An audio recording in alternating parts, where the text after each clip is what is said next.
Hi, welcome to Devika Ilangovan channel. இன்றைக்கி நம்மளோட சேனலில் என்ன வீடியோ பார்க்க போகிறோம் அப்படின்னு பார்த்தீங்கன்னா, நான் வந்து ஒரு படத்துக்காக ஷூட்டிங் போயிருந்தேன் ரொம்ப நாளுக்கு அப்புறம் அப்படின்னு சொல்லி ஷேர் பண்ணியிருந்தேன் உங்ககிட்ட வீடியோவில். இன்றைக்கி அந்த ஷூட்டிங் ஸ்பாட்டில் எந்த மாதிரியான இன்ட்ரெஸ்டிங்கான விஷயங்கள்லாம் நடந்துச்சு, நான் எப்படி ஷூட்டிங் போனேன், திரும்ப எத்தனை மணிக்கு முடிஞ்சிச்சு அப்படின்றத பற்றி ஒரு டீட்டெயிலான வீடியோ தான் வந்து இது. இந்த வீடியோவில் என்னோடய ஷூட்டிங் எக்ஸ்பீரியன்ஸை பற்றி தான் உங்ககிட்ட நான் வந்து ஷேர் பண்ணிக்க போகிறேன். ஆல்ரெடி உங்ககிட்ட சொல்லியிருந்தேன், உங்களுக்கே ஆப்வியஸாக தெரிஞ்சிருக்கும், நான் ஷூட்டிங் போய் ரொம்ப நாள் ஆச்சு. ஷூட்டிங் எல்லாம் சீரியல் தான் லாஸ்ட்டாக பண்ணியிருந்தேன். சீரியல் முடிச்சதுக்கப்புறமா எந்த ப்ராஜெக்ட்டும் கமிட் பண்ணிக்கல. ஏன்னா ஷதனையும் தேவேஷையும் பார்த்துக்கணும் அப்படின்றதுக்காக. பட் திடீர்னு எனக்கு ஒரு ஜூன் 1 இருக்கும், மேனேஜர்கிட்டேருந்து கால் வந்திருந்துச்சு. ஒரு பெரிய ப்ரொடக்ஷன் கம்பெனி. பட் இன்னும் அந்த படத்துக்கு பேர் இன்னும் வைக்கல. கால் பண்ணிவிட்டு, மேடம் ஒரே ஒரு நாள் மட்டும் ஷூட் இருக்குது வரீங்களா அப்படின்னு கேட்டிருந்தாங்க. எனக்கு என்ன சொல்கிறதுன்னு தெரியல. நான் இல்லை சார், நான் கொஞ்சம் வெளியில் இருக்கேன், நான் கூப்பிடுறேன் அப்படின்ற மாதிரி சொல்லிவிட்டு வச்சுட்டேன். கொஞ்சம் நேரம் கழித்து இவருக்கு கால் பண்ணப்போ சொன்னார், தங்கம் கேட்குறாங்கன்னா நீ வந்து ஒத்துக்கோ, ஏன்னா நமக்கு வாய்ப்பு வர்றதே பெரிய விஷயம், ஒரு நாள் தானே மேனேஜ் பண்ணிக்கலாம், டெய்லி ஷூட்டாக இருந்தால் கூட நீ யோசிக்கலாம் அப்படின்னு சொன்னதுனால கால் பண்ணி சொல்லுங்கள் சார் அப்படின்னு பேசினப்போ டேட் சொல்லி இன்றைக்கி ஃப்ரீயாக இருக்கீங்களான்னு கேட்டாங்க. ஒரு 10 டேஸ் கழித்து தான் ஷூட் சொல்லியிருந்தாங்க. ஃப்ரீயாக இருக்கேன் சார், ஓகே அப்படின்னு சொல்லிவிட்டு நானுமே வந்து பார்த்திங்கன்னா ஒத்துக்கிட்டேன். அதுக்கப்புறமா ஷூட்டிங் கிளம்புற நாளுமே வந்துச்சு. அதை தான் நீங்கள் இப்போ வீடியோவில் வந்து பார்த்துட்ருக்கீங்க. முன்னாடி நாள் கால் பண்ணி நாளைக்கு ஷூட்டிங் இருக்குன்னு ரிமைண்ட் வந்து பண்ணாங்க. காஸ்ட்யூம் ஏதாவது எடுத்துகிட்டு வரணுமான்னு கேட்டப்போ நைட்டு தான் சொல்லியிருந்தாங்க என்கிட்ட, 2 சாரீ மட்டும் எடுத்துகிட்டு வாங்க அப்படின்னு. பட் எனக்கு ஆல்ரெடி தெரியும் என்னோடய காஸ்ட்யூம் வந்து யூஸ் பண்ண மாட்டாங்க அப்படின்னு சொல்லிட்டு. ஏன்னா காஸ்ட்யூம் வந்து நம்ம எடுத்துகிட்டு போகிறதா இருந்தால் ஒரு 10 நாளைக்கு முன்னாடியே இன்ஃபார்ம் வந்து பண்ணுவாங்க. அந்த மாதிரிலாம் எதுவும் சொல்லவே இல்லை. அவர் தான் என்னை வந்து கூட்டிகிட்டு வந்திருந்தார். ஈவினிங் வந்து 4 மணிக்கு திடீர்னு ஷூட்டிங் வந்து மாற்றிட்டாங்க. காலையிலேருந்து ரொம்ப டென்ஷனாக இருந்துச்சு, ரொம்ப நாள் கழித்து ஷூட்டிங் போகிறோம் அப்படின்றதுனால. எங்கன்னு பார்த்தீங்கன்னா, இங்கே மீனம்பாக்கம் ஏர்போர்ட் கிட்ட தான் ஷூட்டு. ஒரு காலேஜில் தான் வந்து ஷூட்டிங் வந்து இருக்குதுன்னு சொல்லியிருந்தாங்க. தேவேஷும் ஸ்ரத்தனும் அவரும் வந்து என்னை விட்டுட்டு கிளம்பிட்டாங்க. காலேஜ்குள்ளே என்னை வர சொல்லியிருந்த மேனேஜருக்கு கால் பண்ணேன், கொஞ்ச நேரம் வெயிட் பண்ணுங்க அப்படின்ற மாதிரி வந்து சொல்லிட்டாரு. நானுமே புது டீமு எப்படி இருக்கும்னு தெரியல. ஷூட்டிங்கில் எப்போவுமே எல்லா ஷூட்டிங் ஸ்பாட்டும் கம்ஃபர்டபுளாக இருக்குமான்னு கேட்டிங்கன்னா கண்டிப்பாக கிடையாது. நிறைய ஸ்ட்ரகிள் வந்து ஃபேஸ் பண்ணுவேன். இன்றைக்கி அந்த மாதிரி எந்த ஸ்ட்ரகிளும் இருக்கக்கூடாது அப்படின்னு நினச்சி தான் அன்றைக்கி நான் ஷூட்டிங் வந்து போயிருந்தேன். நான் அங்கே ஒரு திண்ணை மாதிரி ஒரு இடம் இருந்துச்சு, அங்கே தான் வந்து உட்காந்துட்ருக்கேன். ஒரு 10 தடவை மேனேஜருக்கு கால் பண்ணியிருப்பேன், ஏடிஸ்க்கு கால் பண்ணியிருப்பேன். அங்கே ஷூட் போயிட்டு இருந்ததுனால மேபி அவங்க அட்டென்ட் பண்ணலையா என்னன்றதெல்லாம் தெரியல. ரொம்ப நேரம் வெயிட் பண்ணதுக்கு அப்புறமா ஏடி வந்து வந்திருந்தாங்க. வந்துட்டு, மேடம் இந்த கேரவன் இருக்குது, நீங்கள் அதில் போயிட்டு ரெடி ஆகிட்டு வந்துடுங்க மேலே ஷாட்டுக்கு அப்படின்னு சொன்னாங்க. எல்லா ஷூட்டிங்லேயும் கேரவன் கொடுப்பாங்களான்னு கேட்டிங்கன்னா கிடையாது. ஏதாவது சில ஷூட்டிங்கில் கேரவன் இருக்கும், சில டைமில் நார்மல் ரூமில் வந்து ரெடியாக சொல்லுவாங்க, இன்னும் சில டைமில் எங்கேயாவது இடம் கிடச்சா போதும் ரெடி ஆகிறதுக்கு. அந்த மாதிரியான நிறைய ப்ராப்ளம்லாம் ஃபேஸ் பண்ணியிருக்கேன். அன்றைக்கி கேரவன் கொடுத்துருந்தாங்க. மேக்கப் வந்து நீங்களே போட்டுப்பீங்களா, மேக்கப் நான் வர சொல்லவா அப்படின்னு சொல்லியிருந்தாங்க. போன உடனே ஸ்கிரிப்ட் பேப்பர்லாம் வந்து கையில் கொடுத்துட்டாங்க. அவங்கக்கிட்ட சொன்னது என்னென்னா, நானே மேக்கப் போட்டுக்கிறேன், எந்த ஷூட்டிங் போனாலும் எப்போவும் நான் தான் மேக்கப் எல்லாமே வந்து போடுவேன். பட் இப்போ ஷூட்டிங் ரெகுலராக போகிறதில்ல அப்படின்றதுனால பெருசாக என்கிட்ட மேக்கப் ப்ராடக்ட்ஸ் எதுவுமே வந்து கிடையாது. என் தங்கச்சி என்னோடய பர்த்டேக்காக வாங்கி கொடுத்துருந்தேன் சில மேக்கப் ப்ராடக்ட் இருந்துச்சு, அதை தான் வந்து நான் எடுத்துகிட்டு ஷூட்டிங் ஸ்பாட்டுக்கே வந்து போயிருந்தேன். இப்போ நான் யூஸ் பண்ணுறேன் பாருங்கள் ப்ரைமரு, இது ஷூட் டைமில் மட்டும்தான் யூஸ் பண்ணுவேன். இதுவுமே என் தங்கச்சி வாங்கி கொடுத்தது தான். பட் நான் என்னோடய மேக்கப்புக்காக ஸ்பெண்ட் பண்ணி இது வரைக்கும் ஏதாவது வாங்கியிருக்கேனான்னு கேட்டிங்கன்னா கண்டிப்பாக கிடையாது. டர்மா D5ன்னு ஒரு க்ரீம் ஒன்று இருக்கும். க்ரீம் கிடையாது, அது ஆக்சுவலாக கொஞ்சம் கெட்டியாக தான் வந்து இருக்கும். அதுதான் எல்லா ஷூட்டுக்கும் வந்து யூஸ் பண்ணுவேன். என் தங்கச்சி சொல்லுவாள், நார்மலாக மேக்கப் போடுறதுக்கு முன்னாடி இந்த மாதிரி ப்ரைமர் யூஸ் பண்ணிட்டு தான் வந்து போடணும், இல்லைனா ஸ்கின் ரொம்ப அஃபெக்ட் ஆகும்னு சொல்லுவாள். இப்போ நான் முகத்தில் போடுறேன் பாருங்கள், அது பேர் தான் டர்மா D5. எல்லா ஷூட்டுக்கும் இது தான் போடுவேன். என்னோடய ஸ்கின்னுக்கு அது ரொம்ப ஆப்டாக இருக்க மாதிரி இருக்கும். இதோட விலை ஆக்சுவலாக 2500 பட் 1 இயர்ஸ் 2 இயர்ஸ் வரைக்கும் கூட யூஸ் பண்ணிக்கலாம். நம்ம எந்த அளவுக்கு குவான்டிட்டி எடுத்து யூஸ் பண்ணுறோமோ அதை பொறுத்து தான் இருக்கும். நான் 2500 கொடுத்து வாங்கினேன். பட் நான் வாங்கியே ஆல்மோஸ்ட் ஒரு 3 இயர்ஸ்க்கு மேலே வந்து ஆயிடுச்சு. இன்னமும் யூஸ் பண்ணிட்டு தான் இருக்கேன். இப்போ தான் நடுவில் ஷூட்டிங் எதுவுமே போகல, அதனால் இதுக்கான வேலையே இல்லாமல் இருந்துச்சு. அன்றைக்கே எல்லாத்தையுமே கரெக்டாக எடுத்து வச்சுட்டு போயிட்டேன். பட் காம்பேக்ட் பவுடர் வந்து என்கிட்ட கிடையாது. சரி, ஷூட்டிங் போனால் மேக்கப் பண்ணாக்கிட்ட கண்டிப்பாக காம்பேக்ட் பவுடர் எல்லாமே வந்து இருக்கும், அதனால் அங்கே வாங்கிக்கலான்னு சொல்லிவிட்டு நான் அப்படியே வந்து கிளம்பிட்டேன். இந்த மாதிரி குட்டி குட்டியாக டாட்ஸ் மாதிரி வச்சு அதுக்கப்புறமா வந்து பார்த்திங்கன்னா ஃபுல்லாகவே வந்து கையில் தான் மேக்ஸிமம் பிளெண்ட் பண்ணுவேன். எனக்கு ப்ரஷ்ஷெல்லாம் விட கை ரொம்ப கம்ஃபர்டபுளாக வந்து இருக்கும். சும்மா கொஞ்சம் போட்டாலே போதும், கரெக்டாக என்னோடய ஸ்கின்னுக்கு வந்து செட் ஆகிடும். அதனால் அந்த டர்மா D5 வச்சு தான் வந்து யூஸ் பண்ணுறேன். இது மற்ற நாளில் வீட்டில் இருக்கும்போது ஏதாவது ஃபங்க்ஷனுக்கெலாம் யூஸ் பண்ணுவேனான்னு கேட்டிங்கன்னா அதெல்லாம் எதுவுமே பண்ண மாட்டேன். எனக்கு நார்மல் பவுடர் அடித்து அதுக்கப்புறம் ஐப்ரோ பென்சிலு, லிப்ஸ்டிக்கெல்லாம் போட்டு ஒரு ஃபங்க்ஷனுக்கோ இல்லைனா வீட்டில் ஷூட் பண்ணுறதுக்கோ ரெடி ஆகிறதுக்கு கம்ஃபர்டபுளாக இருக்கும். இது சில டைம் என்ன ஆகும் அப்படின்னா, ரொம்ப நேரம் முகத்தில் மேக்கப் போட்டிருக்கும்போது தலைவலி வந்து பயங்கரமாக வந்து வலிக்கும். நம்ம என்ன பண்ணாலும் அந்த தலைவலி போகிறதுக்கு ஒரு 2 நாளாவது வந்து ஆகும். நானும் ரொம்ப நாள் கழித்து வேறு போடுறேன்னா, எனக்கு அந்த பயம் இருந்துச்சு. ரொம்ப நாள் கழித்து நம்ம மேக்கப் முகத்தில் போடுறோம், இந்த ஸ்டிக்கெல்லாம் போடுறோம். சில டைம் வீட்டுக்கு வந்து முகம்லாம் கழுவுனா மட்டும்தான் அந்த பெயின் வந்து ரொம்பவே கம்மியாகும். அந்த மாதிரி நிறைய நாள்லாம் இருந்திருக்கு. அந்த மாதிரிலாம் எதுவும் இருக்கக்கூடாதுன்னு யோசிச்சிட்டே தான் மேக்கப் வந்து போட்டேன். மேக்கப் இப்போ வந்து பேஸ் மட்டும் போட்டாச்சு. அடுத்தது வந்து பார்த்திங்கன்னா, காம்பேக்ட் பவுடர் தான் வந்து போடுற மாதிரி இருக்கும். என்கிட்ட காம்பேக்ட் பவுடர் இல்லை. மேக்கப் அண்ணாக்கிட்ட கேட்டிருந்தேன். அண்ணா எனக்கு காம்பேக்ட் பவுடர் மட்டும் கொடுங்க அப்படின்னு சொல்லிட்டு அவர் கொடுத்துருந்தாரு. அதை வச்சு தான் வந்து பார்த்திங்கன்னா, மேலே பவுடர் மட்டும் யூஸ் பண்ணியிருந்தேன். ஆக்சுவலாக நான் என்கிட்ட 2 பாக்ஸ் வந்து இருந்துச்சு. பட் எங்கே இருக்குதுன்னு தெரில. முன்னாடி நாள் நிறைய தேடினேன். பட் எனக்கு வந்து கிடைக்கல. அதனால் சரின்னு சொல்லிட்டு அங்கே போய் வாங்கிக்கலான்ற கான்ஃபிடென்ஸில் தான் வந்து கிளம்பிட்டேன். ஒரு வழியாக வந்து பார்த்திங்கன்னா, மேக்கப் போடுறதுக்கு வந்து ஆரம்பிச்சிட்டேன்.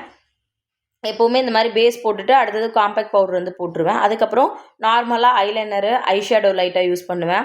அதுக்கப்புறம் வந்து பார்த்திங்கன்னா மஸ்காரா போடுவேன், ஐலைனர் யூஸ் பண்ணுவேன், லிப்ஸ்டிக்கு, ஷைனர் கொஞ்சம் யூஸ் பண்ணிப்பேன். இவ்வளோதான் என்னோடய மேக்கப் வந்து முடிஞ்சிருச்சு. பேசிக்காக இந்த மேக்கப் தான் எல்லா இடத்துக்குமே வந்து போடுவேன். பட் என்னோடய முகத்துக்கு அது கரெக்டாக செட் ஆன மாதிரி தான் வந்து இருக்கும். எனக்கு என்னென்னா, ஷூட்டிங்கில் நான் மட்டும்தான் போய் ரெடி ஆகிட்டு இருந்தேன். யாருமே இல்லை. ஈவினிங் 4 o'clock தான் வர சொல்லியிருந்தாங்க. இங்கேருந்து கிளம்பும்போது 4 மணிக்கு வர சொல்லியிருந்தாங்க. நான் இங்கேருந்து 3:25க்கெலாம் மேனேஜருக்கு கால் பண்ணி, சார் நான் வீட்டிலேருந்து கிளம்பிட்டேன், நான் வந்துடுவேன்னு சொல்லிட்டு இன்ஃபார்ம் பண்ணிட்டேன். கீழே போயிட்டு வண்டி எடுக்கிறோம். எனக்கு ஏடிஸ் வந்து கால் பண்ணுறாங்க. மேடம் ஒரு ஷூட்டில் வந்து ஒரு சின்ன சேஞ்சு, கொஞ்சம் சீக்கிரமாக வர முடியுமா? ரெக்வஸ்ட் பண்ணி தான் வந்து கேட்குறோம் அப்படின்னு சொன்ன உடனே எனக்கு கொஞ்சம் பதட்டமாகிடுச்சு. ஏன்னா நம்ம ஃபஸ்ட் டே வந்து அங்கே ஷூட் போகிறோம். இன்றைக்கி ஒரு நாள் தான் ஷூட்டு. இது எல்லாத்தையும் தாண்டி அங்கே வந்து கரெக்ட் டைமுக்கு நம்ம போயிடணும். இவங்க இன்னும் கொஞ்சம் சீக்கிரமாக வர சொல்கிறாங்க. மேபி கொஞ்சம் ஒரு 1/2 an ஹவருக்கு முன்னாடி சொல்லியிருந்தாங்கன்னா கூட கிளம்புறதுக்கு இன்னும் கொஞ்சம் ஈஸியாக இருந்திருக்கும். இந்த மாதிரி நிறைய டென்ஷனோட தான் அங்கே போனேன். நான் நினச்ச மாதிரியே 4 மணிக்கு வர சொல்லியிருந்தாங்க. முடிஞ்சதுன்னா அது முன்னாடியே வாங்க அப்படின்றாங்க.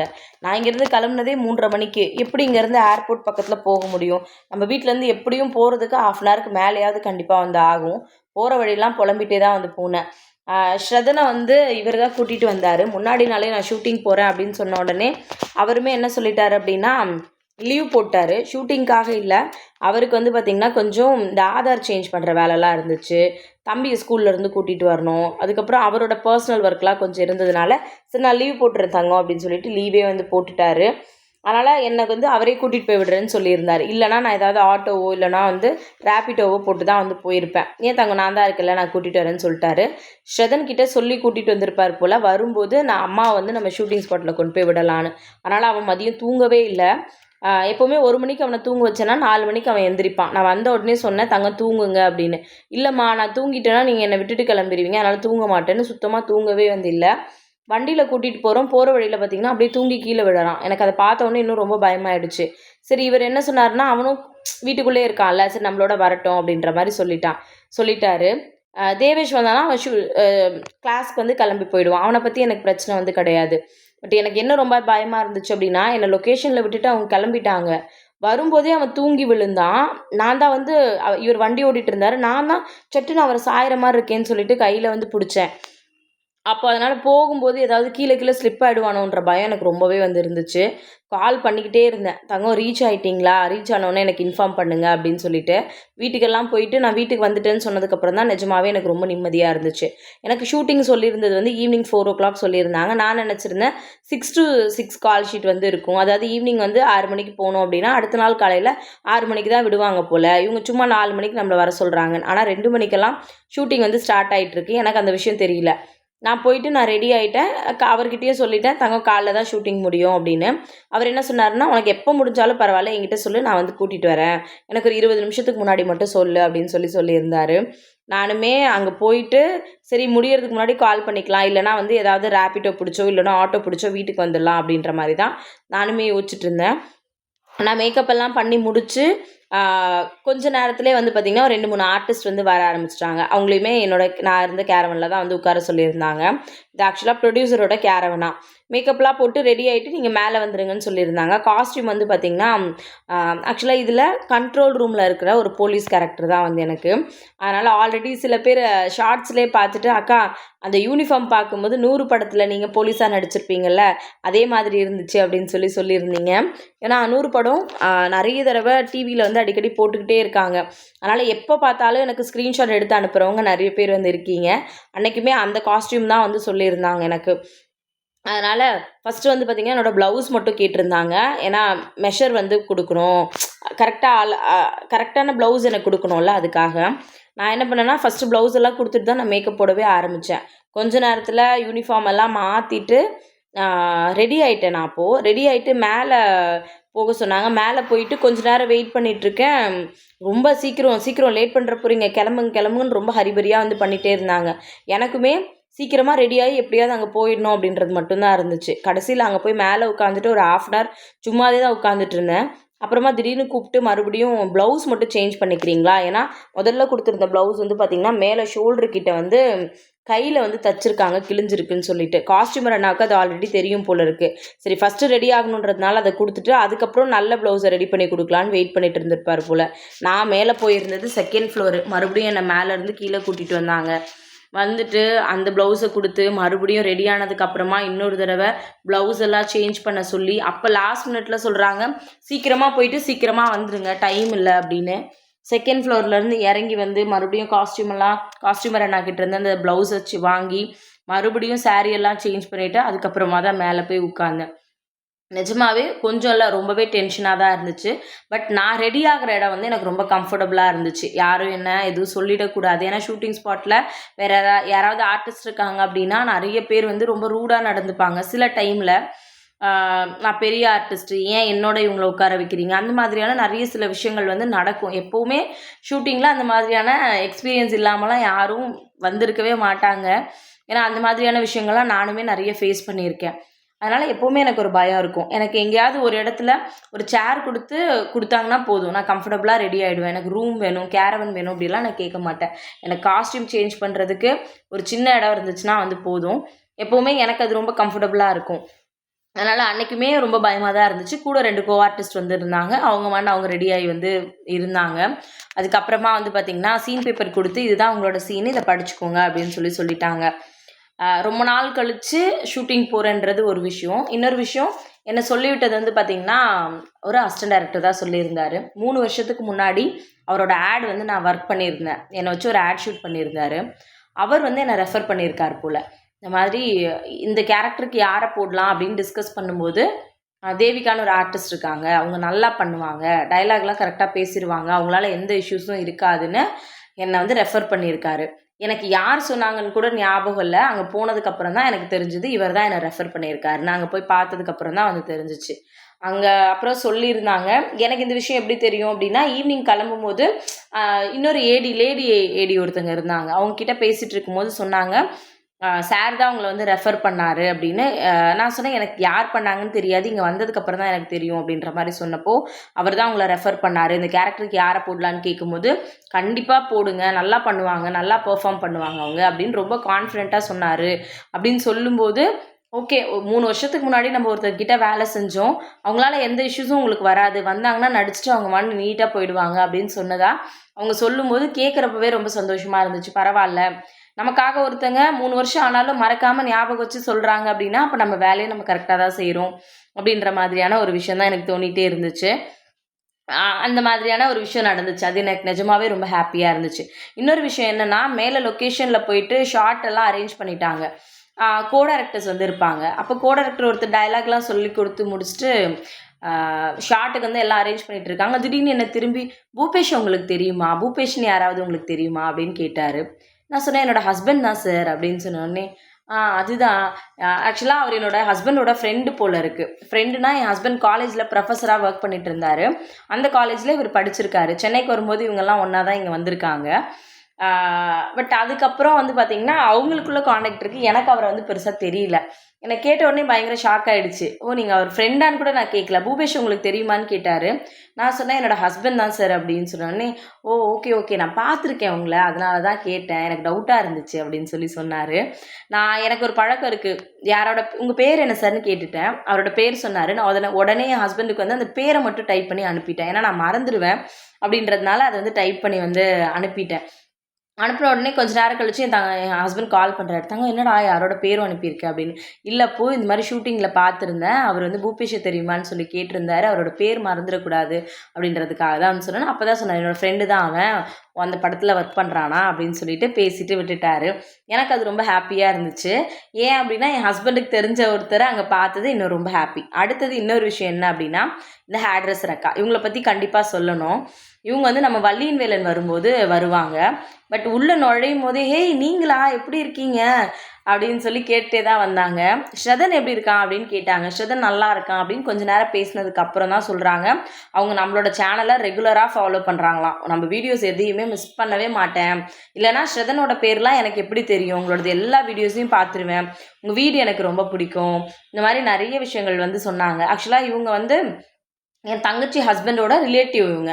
எனக்கு வள்ளியின் வேலன் பண்ணும்போது மேக்கப்புக்கு ஒரு தடவை வரும்போது இவங்க சொல்லியிருந்தாங்க, ஓ நீங்கள் பரணியோட அக்காவா நீங்கள், இந்த மாதிரி என்னோட ரிலேட்டிவ் தான் அவங்க கல்யாணம் பண்ணியிருக்காங்க அப்படின்ற மாதிரி. பட் நான் எனக்கு இவங்களை ஃபங்க்ஷனில் பார்த்த மாதிரிலாம் ஞாபகம் இல்லை. இவங்கள பார்த்தது எனக்கு இன்னும் ரொம்ப ஹாப்பியாக வந்து இருந்துச்சு. அவ்வளோ விஷயங்கள் சொன்னாங்க, வீடியோஸ் எல்லாம் நல்லா பண்ணுறீங்க, அந்த காலையில் பூஜை வீடியோஸ்லாம் வந்து பார்ப்பேன் அப்படின்னு சொல்லிக்கிட்டே இருந்தாங்க. இதெல்லாம் ரொம்ப பிடிக்கும், இதெல்லாம் பிடிக்கும், தேஷ்விகாவை வந்து வீடியோவில் பார்க்குறேன், நீங்கள் இந்த விஷயம் பண்ண எது சொன்னாலும் அவங்கள எனக்கு தான் தெரியுமே, நான் தான் நீங்கள் அன்றைக்கி வீடியோ போட்டிருந்தீங்களா, நான் பார்த்தேன், ஸ்ரதன் ஸ்கூலுக்கு போகிறத பார்த்தேன், தேவேஷ் கிளாஸ் போகிறத பார்த்தேன் அப்படின்னு எல்லா விஷயங்களையுமே வந்து ரொம்ப ஹாப்பியாக ஷேர் பண்ணாங்க. ரொம்ப நல்லா இருக்குது வீடியோஸ் எல்லாம் அப்படின்னு.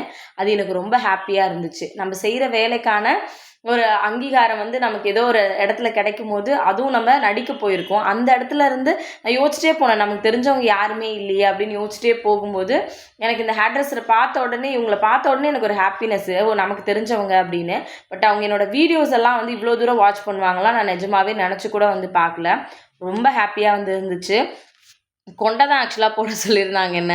சாரீ கூட பாருங்கள், அவசர அவசரமாக கட்டினதுனால சரியாக கட்டல, அங்கங்கே பின்னெல்லாம் குத்தி எதோ வச்சுருக்கேன். ஓரளவுக்கு மேனேஜ் பண்ணி அவங்க கொண்டெல்லாம் வந்து போட்டாங்க. இப்படி தான் என்னோட ஃபைனல் லுக் படத்தில் வந்து இருக்கும். நான் நடித்தது வந்து பார்த்திங்கன்னா, எனக்கு வந்து ஒரு க்ளோஸ்அப் ஒன்று இருந்துச்சு, ஒரு வைடு, அந்த மாதிரி ஒரு ஒரு ஒரு ஒரு சீனு ஹீரோயினோட காம்பினேஷனில் ஃபோன் கட்டில் வர மாதிரி தான். பட் என்ன அப்படின்னா, மேபி அது தியேட்டரில் வந்துச்சு, ஏன்னா நிறைய இடத்துல சென்சாரில் கட் பண்ணிடுவாங்க. பட் அந்த மாதிரிலாம் எதுவும் ஆகாமல் தியேட்டரில் வந்துச்சு அப்படின்னாலும், ஒரு சீன்னாலும் அது நல்ல சீனு, என் முகம் நல்லா ரெஜிஸ்டர் ஆகும். அதனால் எனக்கு அது ரொம்ப ஹாப்பியாக இருந்துச்சு. ஃபஸ்ட்டு வந்து பார்த்திங்கன்னா 2 சீன் கொடுத்துருந்தாங்க. அதில் ஒரு சீனில் 2ஆக டிவைட் பண்ணி கொடுத்துருந்தாங்க. அதில் வந்து பார்த்திங்கன்னா நிறைய பேரோட காம்பினேஷனில் தான் எனக்கு கால் வர மாதிரி நான் அட்டன் பண்ணி பேசுகிற மாதிரியான ஒரு சீன் தான் இருந்துச்சு. ஃபஸ்ட்டு வந்து எனக்கு ஒயிட் வச்சு க்ளோஸ் வந்து இல்லை, ஒயிட்டில் மட்டும் எடுத்துட்டாங்க. லாஸ்ட்டாக ஒரு சீன் எடுக்கவே இல்லை, ரொம்ப கன்ஃபியூஸ் ஆகிட்டேன், என்னடா இது எடுக்கல, ஒருவேளை நாளைக்கு ஷூட் இருக்குது, நாளைக்கு வாங்க அப்படின்னு சொல்லிடுவாங்களோ, அப்படியெல்லாம் நிறைய யோசனை வந்து மண்டக்குள்ளே ஓடிட்டே இருந்துச்சு. திடீர்னு பார்த்தீங்கன்னா வெளியில் வச்சு எல்லாரோடையும் இல்லாமல் தனியாக செப்பரேட்டாக வச்சு எனக்கு ஒரு க்ளோஸ் எடுத்திருந்தாங்க. அது எனக்கு ரொம்ப ஹாப்பியாக இருந்துச்சு. பரவாயில்ல, ஒரு சீன் அப்படின்னாலும் இது கண்டிப்பாக வந்துச்சு அப்படின்னா நம்மளை வந்து தியேட்டரில் படம் பார்க்குறவங்களுக்கு வந்து தெரியும் அப்படின்ற மாதிரியான விஷயங்கள் வந்து எனக்கு இருந்துச்சு. அதே மாதிரி என்ன படம் பண்ணியிருக்கேன் அப்படின்னு நிறைய பேர் வந்து கேட்குறீங்க. அம்மா கணக்குன்னு ஒரு படம் பண்ணியிருக்கேன், அமலா பாலோடது. அடுத்தது 100 ஒரு படம், அதர்வாவோட போலீஸாக வந்து ஒர்க் பண்ணுற மாதிரி. அடுத்தது ராட்சசி ஜோதிகாவோட படம் வந்து ஒர்க் பண்ணியிருக்கேன். பிச்சைக்காரன்லாம் நடிச்சிருக்கேன், விஜய் ஆண்டனி சாரோடது. அதே மாதிரி திமிரு பிடிச்சவன்லையும் விஜய் ஆண்டனி சாரோட காம்பினேஷனில் ஒரு டாக்டர் சீன் வந்து பண்ணியிருக்கேன். விஜய் சேதுபதி இதுவும் கடந்து போகும்ல ஒரு சின்ன சீக்வன்ஸ் மட்டும் வரும் விஜய் சேதுபதியோட. அதனால் படங்கள்லாம் பண்ணியிருக்கேன். இந்த மாதிரி சொல்லிக்கிற மாதிரி ஒரு ஹீரோ காம்பினேஷன்லையோ இல்லை ஹீரோயின் காம்பினேஷன்லையோ இந்த மாதிரி தான் வந்திருக்கும். அடுத்தது ஓமன பெண்ணேன்னு சொல்லிட்டு ஒரு படம் பண்ணேன், ஹரிஷ் கல்யாணோட அத்தையாக வந்து பண்ணியிருந்தேன். அதில் இந்த மாதிரி நிறைய படங்கள் எனக்கு இப்போ ஞாபகம் இருக்கிறது மட்டும் சொல்லியிருக்கேன். இது இல்லாமல் இன்னும் நிறைய படங்கள் வந்து பண்ணியிருக்கேன். எனக்கு நடிக்கிறது நிஜமாவே ரொம்ப பிடிக்கும். ஆனால் ஃபேமிலியாக என்னோட ப்ரொஃபஷ்னலாக என்னோட இதான்னு கேட்கும்போது எனக்கு என் ஃபேமிலி தான் ஃபஸ்ட்டு எப்போவுமே வந்து இருக்கும். அவருமே சொல்லிக்கிட்டே இருந்தார், உனக்கு வர வாய்ப்பை விட்டுறாத, கண்டிப்பாக நீ ட்ரை பண்ணு, நீ தேடி போக வேண்டாம், பட் உன்னை தேடி ஒரு விஷயம் வருது அப்படின்னும் போது அதை ஆப்வியஸாக யூஸ் பண்ணிக்கோ, எத்தனை பேருக்கு இந்த மாதிரி வாய்ப்பு கிடைக்கும் அப்படின்னு. நிஜமாவே அவர் சொன்னதுனால தான் இதை வந்து ஒத்துக்கிட்டேன். அப்போ யோசிச்சது என்னென்னா, ஐயோ ஒரு வேளை நான் இதை மிஸ் பண்ணியிருந்தேன் அப்படின்னா கண்டிப்பாக ஒரு நல்ல படத்தில் ஒரு நல்ல சீனை வந்து மிஸ் பண்ணியிருப்பேன். அப்படி தான் எனக்கு வந்து தோணுச்சு. சின்னதோ பெருசோ பட் நடிக்கிறது எனக்கு ரொம்ப பிடிக்கும். அது என்னோட ஒரு பெரிய என்ன சொல்கிறது ஹாபியை தாண்டி எனக்கு ரொம்ப ரொம்ப பிடிச்ச ஒரு விஷயம். பட் எனக்கு என்ன ஒரு விஷயம் தோணுன்னா பசங்களோட இப்போ இல்லை அப்படின்னா மேபி அவங்க வளர்ந்துட்டாங்க அப்படின்னா நம்ம அதெல்லாம் ரொம்ப மிஸ் பண்ணுவோமே அப்படின்றது தான் எனக்கு தோணுச்சு. பட் நான் ஷூட்டிங் போனதை தாண்டி நான் சந்தோஷப்பட்டதை தாண்டி நம்மளோட சப்ஸ்கிரைபர்ஸாக இருக்க என்னோட ஃபேமிலியில் இருக்க நீங்கள் எல்லாரும் அவ்வளோ சந்தோஷமாக விஷ் பண்ணியிருந்தீங்க. அக்கா ஷூட்டிங் போங்க, உங்களுக்கு வர வாய்ப்பை விட்டுறாதீங்க அப்படின்னு அவ்வளோ ஹாப்பியாக உங்களுக்கே ஏதோ ஒரு நல்ல விஷயம் நடந்த மாதிரி தான் எனக்கு நடக்கிற எல்லா நல்ல விஷயத்தையும் நீங்கள் எடுத்துக்கிறீங்க. அது நிஜமாவே எனக்கு அவ்வளோ சந்தோஷமான ஒரு விஷயமா இருக்குது. தேங்க்யூ. நீங்கள் கொடுக்குற லவ் அண்ட் சப்போர்ட் கண்டிப்பாக எவ்வளோ தேங்க்ஸ் சொன்னாலும் பத்தவே பத்தாது. நான் போடுற எல்லா வீடியோஸ்க்குமே நீங்கள் கொடுக்குற ரெஸ்பான்ஸுக்கு வந்து ரொம்ப நன்றி. அதே மாதிரி யாருமே என்னை வேறு யாரோ மாதிரி ஒரு செகண்டு கூட யோசிக்கிறது இல்லை. எப்போவுமே உங்கள் வீட்டில் ஒரு ஆளாக தான் என்னை யோசித்து உங்கள் வீட்டில் உங்கள் அக்காவோ தங்கச்சியாவோ உங்கள் பொண்ணாவோ அப்படி தான் யோசிக்கிறீங்களே தவிர என்னை வேறு யாரோ மாதிரி எங்கே பார்த்தாலும் சரி, இல்லை நீங்கள் நான் போடுற வீடியோஸுக்கு கீழே வந்து கமெண்ட் பண்ணும்போதும் சரி அவ்வளோ உண்மையாக வந்து பண்ணுறீங்க. அது எனக்கு ரொம்ப ஹாப்பியாக இருக்குது. அதனால தான் நான் இன்னும் நிறைய வீடியோஸ் வந்து போடணும், நல்ல நல்ல விஷயங்கள் வந்து பண்ணணும் அப்படின்னு சொல்லிட்டு அடுத்தடுத்தது நிறைய விஷயங்கள் வந்து பண்ணிக்கிட்டே இருக்கேன். Thank you so much. இதே மாதிரி உங்களோட சப்போர்ட் எனக்கு எப்போவுமே வந்து தேவை. ஷூட்டிங் வந்து பார்த்திங்கன்னா அன்றைக்கி 6 மணிக்கு முடியும்னு நினச்சேன். நைட்டு 8:50க்கெல்லாம் என்னோடய சீன் முடிஞ்சிருச்சு. நான் நடிக்க மேலே அதாவது என்னோடய ஷார்ட் எடுக்கும்போது மணி 7, கரெக்டாக முடியும் போது மணி 8:50. அதுக்கப்புறம் கேரவன் வந்து வேறு யாரோ இருந்தாங்க. அதனால் ட்ரெஸ் சேஞ்ச் பண்ண முடியாதனால ரொம்ப நேரம் வெயிட் பண்ணிகிட்டு இருந்தேன். ஒரு 9-9:30 மணி வரைக்கும் கீழவே வெயிட் பண்ணிகிட்டு இருந்தோம். 9:30 மணிக்கு மேலே தான் கேரவன் ட்ரெஸ் சேஞ்ச் பண்ணுறதுக்கு வந்து கிடச்சிது. அதுக்கப்புறமா போயிட்டு ட்ரெஸ் எல்லாம் எப்படா கழட்டி போடுவோன்ற மாதிரி தான் இருந்துச்சு. ஷூட் முடிஞ்சிருச்சுன்னு தெரிஞ்ச அடுத்த செகண்ட் அவர் கால் பண்ணி இன்ஃபார்ம் பண்ணிட்டேன். அவரும் வந்துகிட்டே இருந்தார். கரெக்டாக வந்து பார்த்திங்கன்னா ஒரு 10 மணிக்கு அவர் வந்துட்டார். ஒரு 9:45 இருக்கும் அவர் வந்துட்டார். நைட்டு சாப்பிடல, ட்ரெஸ் சேஞ்ச்லாம் பண்ணிவிட்டு அங்கே ஃபுட்டு எங்கே இருக்குதுன்னு தெரியல. அதனால் நானுமே அவர் வந்ததுனால அப்படியே வந்து ட்ரெஸ் சேஞ்ச் மட்டும் பண்ணிவிட்டு சாரியெல்லாம் கொடுத்துருந்தாங்கள்ல, அந்த சாரியெல்லாம் நம்ம மடித்து கொடுத்துட்டு போனோம்ல, யூஸ் பண்ணிவிட்டு அப்படியே போட்டுறக்கூடாதுன்னு சொல்லிட்டு எல்லாத்தையும் மடித்து அவங்கக்கிட்ட கொடுத்துட்டு அப்படியே வந்து கிளம்பிட்டேன். பட் ஷூட்டுக்கான பேமெண்ட் அன்றைக்கி எனக்கு வரல, இன்ன வரைக்குமே வரல. நெக்ஸ்ட் வீக்கில் போடுறேன்ற மாதிரி சொல்லியிருக்காங்க. அது கொஞ்சம் கஷ்டமாக தான் இருந்துச்சு. நம்ம ஒரு இடத்துக்கு வேலைக்கு போகிறோம் அப்படின்னா அன்றைக்கே பேமெண்ட் வந்தால் தான், ஏன்னா ஷூட்டில் அப்படி தான் அன்னன்னைக்கே கொடுத்துருவாங்க. பட் இன்னும் பேமெண்ட் வரல. நான் உழைச்ச காசு கண்டிப்பாக என்னை விட்டு போகாதுன்ற நம்பிக்கை எனக்கு இருக்குது. அதனால் கண்டிப்பாக அது பேமெண்ட் வந்துடும் அப்படின்ற நம்பிக்கையோடு தான் நானுமே வந்து இருக்கேன்.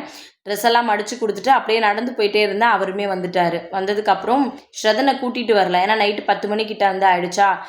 போகிற வழியில் ஏதாவது சாப்பிட்டுட்டு போயிடலாம் அப்படின்னு சொன்னார். நான் வீட்டில் போய் ஏதாவது செஞ்சுக்கலான்னா கேட்கவே இல்லை. இல்லை தங்கம் சாப்பிட்டு போகலான்னு சொன்னதுனால போகிற வழியில் ஒரு கடையில் பார்த்து நிறுத்தினார். அங்கே உட்காந்து சாப்பிட்டுட்டு அன்றைக்கி ஷூட்டிங்கில் என்னெல்லாம் நடந்துச்சோ அது எல்லாத்தையும் அவர்கிட்ட சொல்லிக்கிட்டு ரொம்ப ஹாப்பியாக அன்றைக்கி நான் ஆக்சுவலாக வீட்டுக்கு வந்து போயிருந்தேன். ஷூட்டிங் எக்ஸ்பீரியன்ஸ் நிஜமாகவே ரொம்ப ஹாப்பியாக இருந்துச்சு. இந்த எக்ஸ்பீரியன்ஸை உங்களோட ஷேர் பண்ணிக்கிறதுல இன்னும் எனக்கு ரொம்ப ரொம்ப சந்தோஷம். நைட்டு எந்த இதுவுமே கிடைக்கல. ஒன்று சப்பாத்தி இருந்துச்சு, இன்னொன்று பரோட்டா இருந்துச்சு. சப்பாத்தி 2 தான் இருந்துச்சு. அதனால் பரோட்டாவே வாங்கிக்கலான்னு சொல்லிட்டு பரோட்டா தான் சாப்பிட்டுட்டு அங்கேருந்து வந்து கிளம்பிட்டேன். நைட்டு வீட்டுக்கு வந்து சேரும்போது மணி கரெக்டாக 10:45. குளிச்சுட்டு தூங்கும்போது மணி பார்த்திங்கன்னா 12. பசங்களோட அன்றைக்கி கொஞ்ச நேரம் இல்லாமல் இருந்ததே அவங்கள நிஜமாவே ரொம்ப மிஸ் பண்ண மாதிரி ஃபீல் பண்ணேன். ரொம்ப நேரம் பசங்களை கட்டி பிடிச்சி கொஞ்சிக்கிட்டே வந்து இருந்தேன். வந்து குளிச்சுட்டு ஃப்ரெஷ் ஆனதுக்கு அப்புறம் தான் எனக்கு அந்த மேக்கப் போட்டதோட இதெல்லாம் இல்லாமல் வந்து இருந்துச்சு.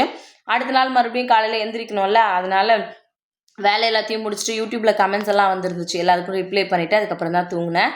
இந்த வீடியோ கண்டிப்பாக உங்களுக்கு பிடிச்சிருக்குன்னு நினைக்கிறேன். பிடிச்சிருந்துச்சா இல்லையான்றதை மறக்காமல் கமெண்ட்டில் சொல்லுங்கள். Thank you so much. மறுபடியும் நாளைக்கு இன்னொரு வீடியோவில் பார்க்கலாம். தேங்க்யூ.